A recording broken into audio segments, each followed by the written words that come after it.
Lembram-se aquela primeira pergunta? Qual é o primeiro dos dois critérios? Saber o texto. De qual texto a versão foi traduzida? Muito bem, olhe na sua Bíblia, na primeira ali, nas primeiras capas, você vai ver qual é a sua versão. Se você tiver Almeida Revista e Corrigida, Almeida Contemporânea ou Almeida Corrigida e Fiel, esta tradução é uma tradução do texto de Erasmo, que por sua vez é baseada em meia dúzia de manuscritos, o mais antigo deles do século XII. Agora, estas outras versões são versões revisadas, baseadas em manuscritos mais antigos, baseadas em manuscritos do segundo século. Ali estão a Nova Almeida, que foi lançada 2 anos atrás pela Sociedade Bíblica, ali está a Almeida Revista e Atualizada, ali está a Almeida Revisada, ali está a nova tradução na linguagem de hoje, ali está a nova versão internacional, ali está a Almeida século 21, a nova Bíblia de Jerusalém e até a Bíblia Mensagem. Estas são todas versões baseadas em manuscritos melhores e mais antigos. Está claro essa questão de texto? Muito bem, vamos adiante. E temos agora o segundo critério. O critério da tradução em si. Como avaliar uma versão? Qual é a melhor versão? Primeiro critério, texto. Segundo critério, a tradução em si. A natureza dessa tradução é literal ou é dinâmica? Uma tradução dinâmica é aquela que reproduz exatamente aquilo que o autor escreveu. A tradução literal. A tradução dinâmica é aquela que procura representar o pensamento do autor, não necessariamente as palavras do autor. O segundo critério é o critério da ideologia. Ela é neutra ou ela é tendenciosa? É uma tradução neutra ou ela foi feita para puxar um pouco de brasa para essa sardinha aqui? Para defender algumas ideias em particular, algumas doutrinas. Vamos lá, vamos falar um pouco, deixa eu exemplificar a tradução literal da tradução dinâmica. Aqui está a tradução da Nova Almeida, de Mateus 23, 29 até 32.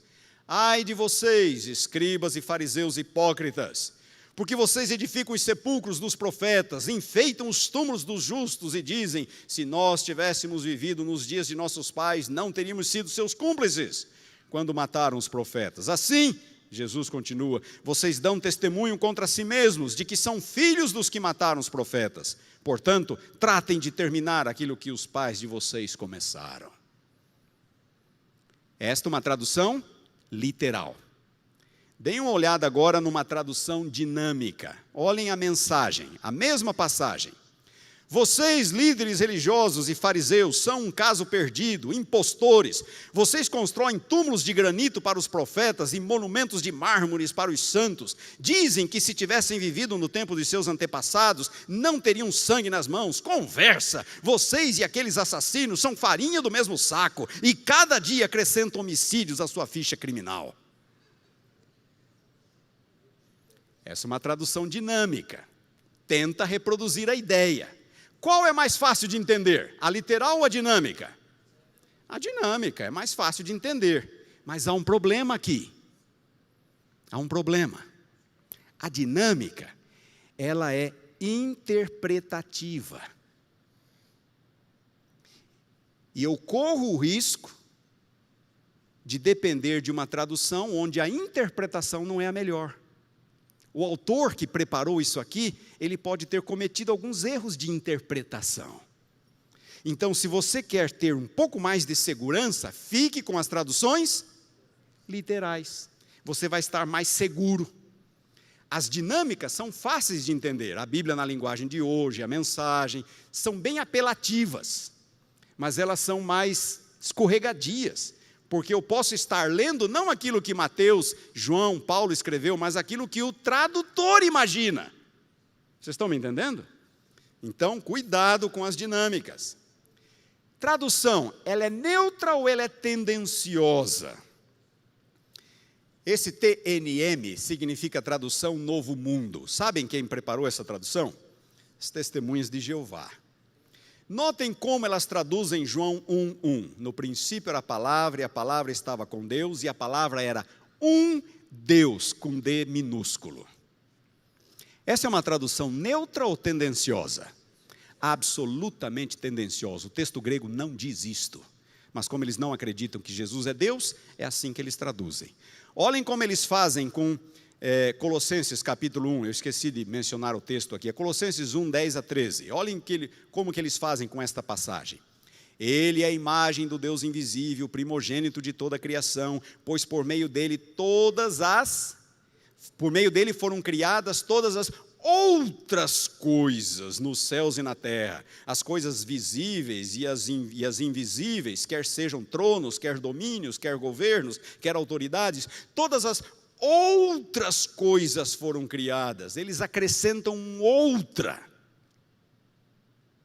Por quê? Porque para eles Jesus é um ser criado. Então não é todas as coisas foram criadas, é todas as outras coisas, porque ele também é um ser criado. Isto é uma tradução tendenciosa. São poucas as traduções tendenciosas que nós temos. Quantos de vocês comprariam uma Bíblia sabendo que ela é uma tradução das Testemunhas de Jeová ou dos Mormons? Sabem por que a Igreja Adventista não tem uma tradução? Exatamente por isso. Lá fora já nos criticam dizendo que somos uma seita. A Igreja Adventista não recomenda o preparo de uma Bíblia adventista, uma tradução.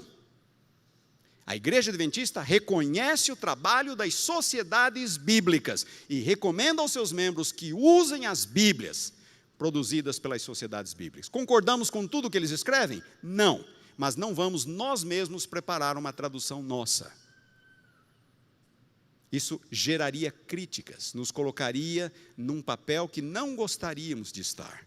E nós não precisamos. Qualquer versão bíblica, nós podemos ser bons adventistas do sétimo dia, inclusive com textos receptos.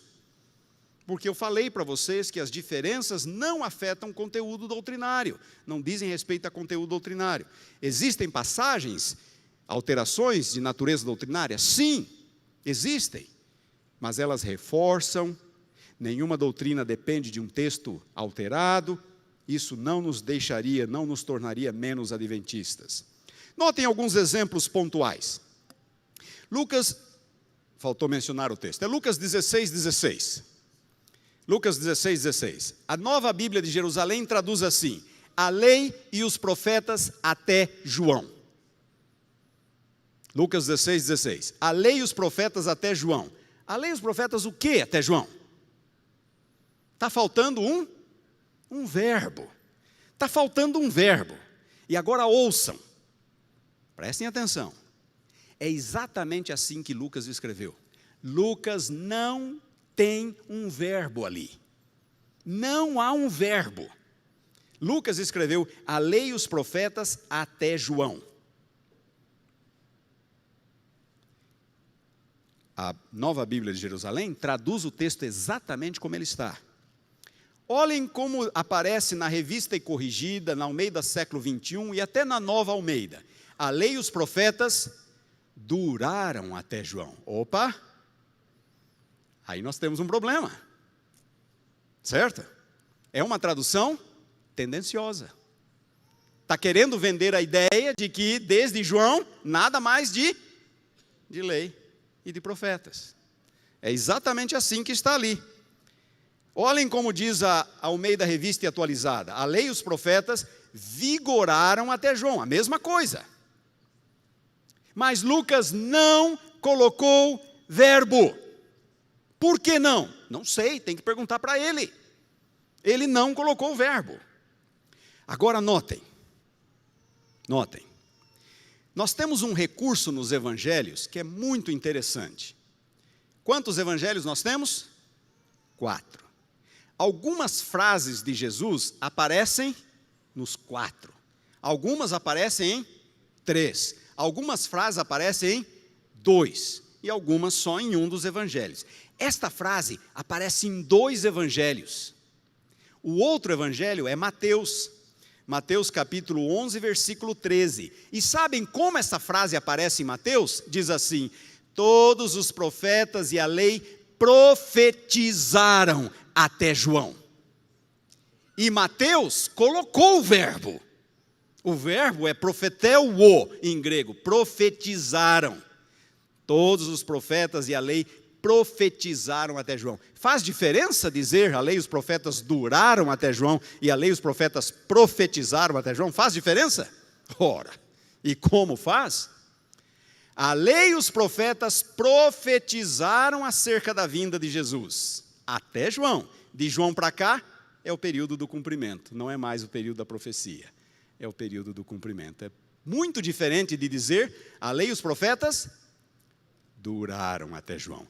Abram a Bíblia de vocês, por favor, em Lucas capítulo 16, versículo 16.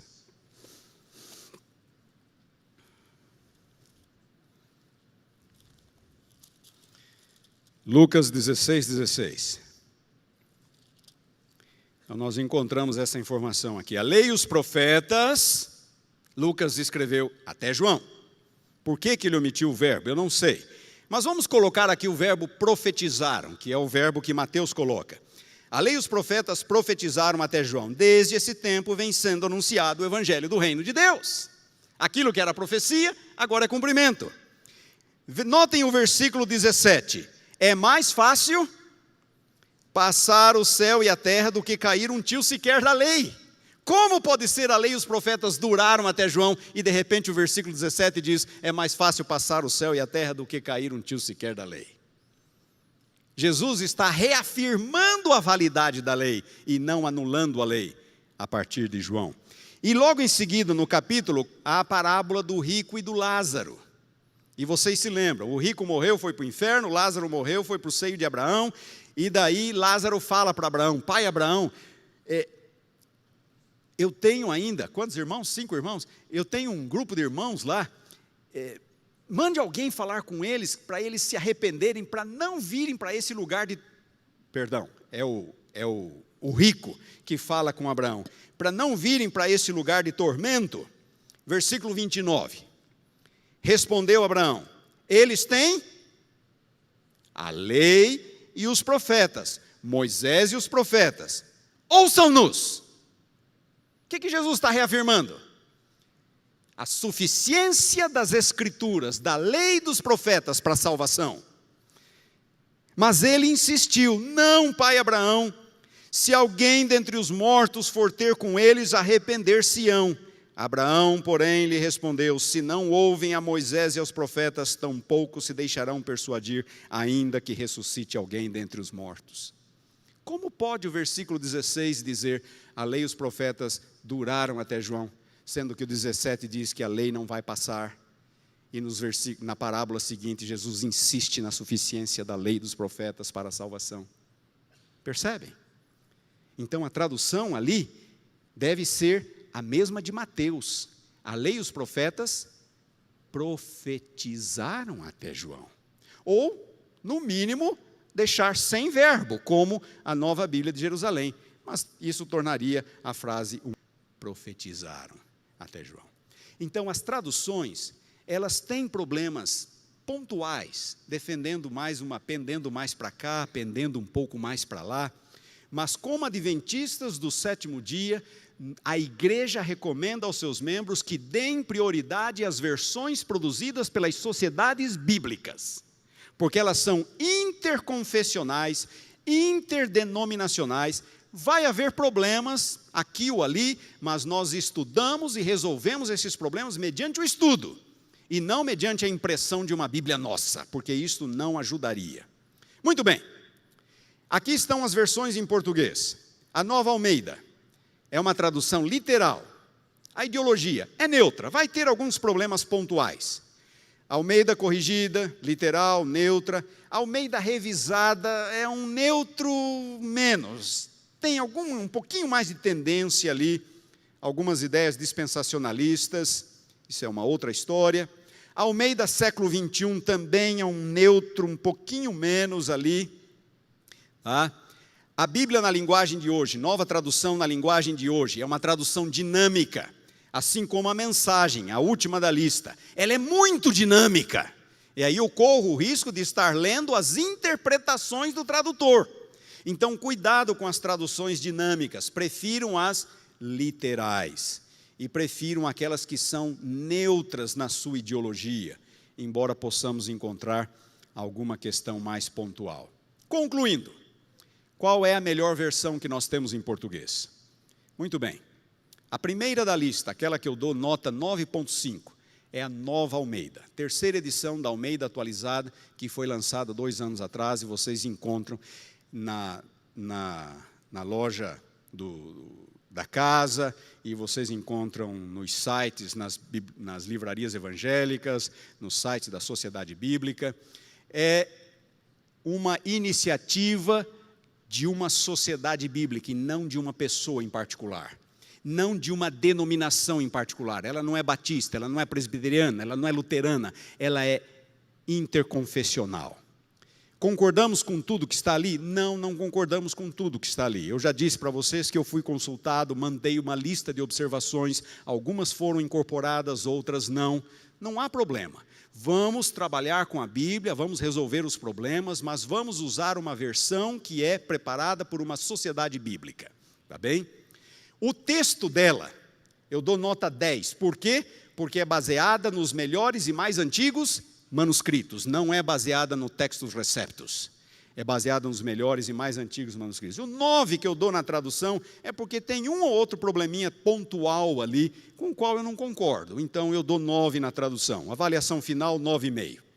A segunda da lista é a Nova Versão Internacional, também dou 10 no texto, baseada nos melhores manuscritos, melhores e mais antigos manuscritos. A tradução, ela é um pouquinho menos neutra.